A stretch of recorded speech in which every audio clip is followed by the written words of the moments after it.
concepção de sociedade. Eu e o vereador Caleb conversamos quanto a isso. E eu não vou ousar interpretar qual é o objetivo inicial do direito que ele tenta criar aqui, porque eu presumo que seja positivo. Mas nós divergimos no modelo de sociedade e ontem, vereador Elisandro Fiuza, eu fui a essa tribuna falar de um tema que eu não gostaria de falar, que é da relação do estupro de vulnerável na nossa cidade, né? Nós já tivemos, vereador Cristiano Becker, infelizmente, 9 estupros de vulneráveis na nossa cidade nesse ano, registrados. 7 oriundos do ascendente direto, que podia ser o pai ou o padrasto.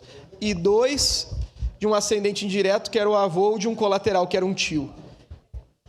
Eu entendo que nós, em famílias estruturadas, e falo especialmente da minha, temos a pretensão de ter a família como principal basilar da sociedade, e a minha foi muito da minha criação.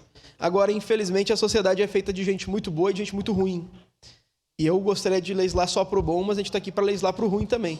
Então, vereador Caleb, entendendo e respeitando a posição do senhor, voto não por entender que nós deveríamos ter outras estruturas arroladas, porque tem muita família na sociedade que é mau caráter e que expõe a criança à adultização, à sexualização e ao estupro, inclusive nessa cidade.